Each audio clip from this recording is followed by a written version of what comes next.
de 10 enfants. Il fait ses études primaires au collège Saint-Giral et ses études secondaires à l'ITC de Njili, toujours à Kinshasa. Dès ses 9 ans, il commence déjà à apprendre l'art de faire des affaires, car il dit qu'il a grandi dans cet esprit d'entrepreneuriat, hérité de ses parents, particulièrement de sa mère qui l'accompagnait dans des petites affaires de survie familiale. Eric Mandala n'a jamais oublié cette expérience, car c'était une sombre période pour le petit garçon qu'il était, mais aussi une des plus belles formations dans l'art des affaires. Eric Mandala raconte: Il y a quelque chose que ma mère m'a appris dans les affaires. Lorsqu'on allait chercher du pain chez les boulangeries à revendre, c'était difficile pour moi à cette époque-là, et j'avais comme l'impression que Dieu ne m'aimait pas. On faisait presque 6 km à pied, à 5 heures pour arriver à la boulangerie. Et pour me remonter les morales et me garder motivé, ma mère me racontait des petites histoires en chemin. Elle me détaillait aussi les business et me disait qu'il y a des moments où on peut connaître des échecs. Mais si tu as l'idée que l'échec t'amène les germes de la réussite, ça te donne l'espoir d'essayer. Et d'essayer encore. Et enfin, tu deviendras grand. Donc on pourrait dire qu'il a reçu son premier coaching d'entrepreneuriat auprès de sa mère. Pour parfaire ses connaissances des affaires déjà ancrées en lui, il fait une formation en management à l'École supérieure des arts et métiers de Paris de 2013 à 2014 et poursuit actuellement ses études à l'Institut supérieur de commerce à Kinshasa.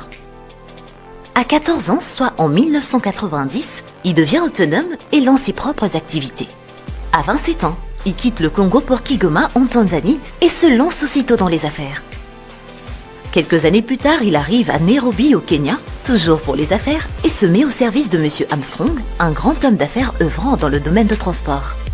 Après un dur labeur et un sens acquis des affaires, il économise 16 000 $ et s'achète 2 camions dans le but de proposer un partenariat à son employeur.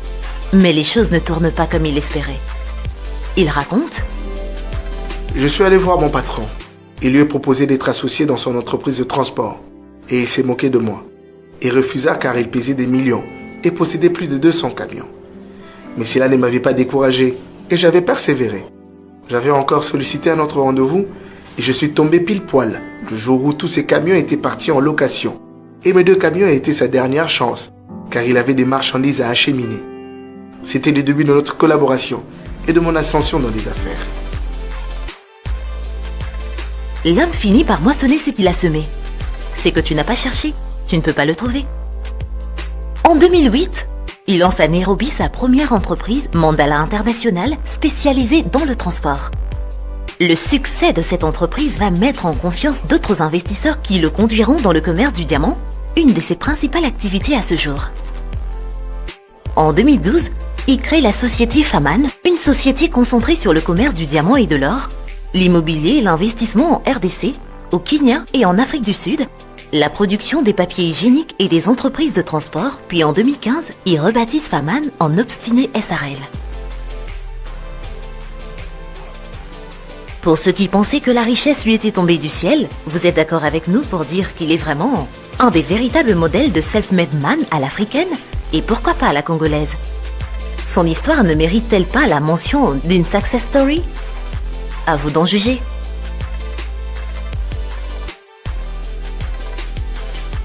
Comme tout millionnaire qui se respecte, Eric Mandala possède un garage bien fourni. Une Rolls-Royce Phantom, la voiture de millionnaire, une Range Rover, une Mercedes GLE. En outre, il possède aussi une limousine Bentley, une autre limousine Hummer H2 et plusieurs voitures de luxe dont il a laissé la charge à son entreprise de location de voitures. Pour une croisière de rêve sur le majestueux fleuve Congo, l'homme d'affaires a toujours la classe d'un yacht qu'il a aussi laissé à la charge d'Obstiné SRL, son entreprise multisectorielle. En immobilier, il possède plusieurs maisons et appartements en RDC, dont un bon nombre d'appartements de luxe dans la somptueuse et célèbre cité du fleuve à Kinshasa, et bientôt il achèvera l'immeuble Mandala Tower dans un quartier chic de la capitale congolaise. Il possède aussi quelques bricoles immobilières au Kenya, en Angola, et plusieurs appartements et villas en Afrique du Sud. Notons également que sa société Obstiné Immobilier s'occupe de location d'appartements, de villas et autres biens immobiliers. En plus de cela, il possède des propriétés dans la ville de Dubaï aux Émirats Arabes Unis, des appartements dans le Burj Khalifa. Sans tourner autour du pot, Eric Mandala est le premier Congolais à habiter la plus haute tour du monde.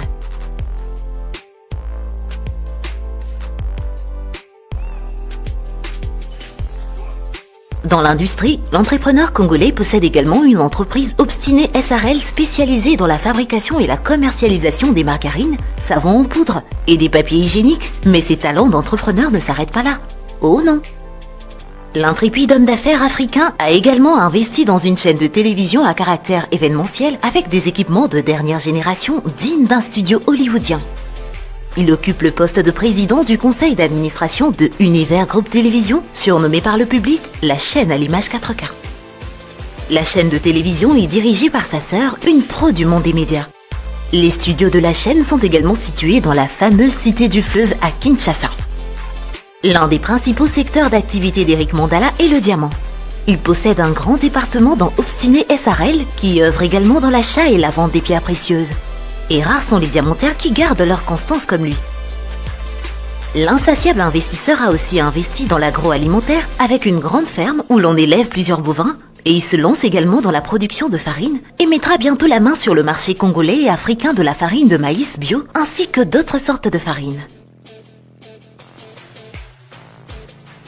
Étant lui-même un vrai self-made man, il a créé en 2019 un club d'entrepreneurs qui nomme Obstiné Leadership Club avec l'ambition de regrouper des femmes et des hommes qui doivent symboliser la réussite dans leur secteur d'activité. En utilisant ses expériences et ses formations en management avec des experts, il prépare déjà les millionnaires de demain. N'est-ce pas là une preuve de sa grandeur d'âme ? Adulé et chanté plusieurs fois par des musiciens congolais, entouré par des célébrités, des hommes d'État, des superstars comme Mutombo Dikembe et même avec d'autres grands hommes d'affaires comme Ahmed Bellassar, Eric Mandala reste pour autant un humble et fervent chrétien. Ce philanthrope est un humaniste avéré et il ne cesse de multiplier des œuvres caritatives auprès de ses compatriotes. Il est vice-président de la fondation Maria Piron qui vient en aide aux enfants délaissés, aux malades et aux personnes âgées, une initiative de son épouse Maria Piron Mandala, à qui nous consacrerons une vidéo car elle est également une philanthrope comme son époux. Eric Mandala œuvre aussi avec la fondation Sarah Mandala et grâce à lui ils ont doté d'un système de distribution d'eau potable tout un village à Ntsélé. La scène des réjouissances des habitants du village à la vue de l'eau sortant du robinet pour la première fois ne pourrait pas vous laisser indifférent. Avec la récente pandémie de la Covid-19, il s'est retrouvé bloqué à Dubaï avec d'autres Congolais suite à la fermeture de frontières en RDC.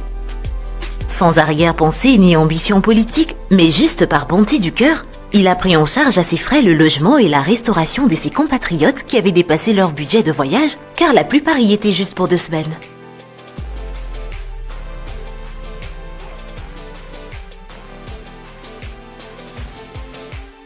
Pensez-vous toujours que la jeunesse africaine ne possède pas de grands hommes exemplaires ? Eric Mandala est vraiment la preuve que l'on peut avoir une grande fortune et garder les pieds sur terre. Merci d'avoir suivi cette vidéo. Et si elle vous a plu, n'oubliez pas d'aimer et de vous abonner pour plus de contenu enrichissant. Partagez le lien à vos proches. Aussi, dites-nous dans les commentaires quelles autres personnalités inspirantes vous voulez entendre parler dans nos prochaines vidéos.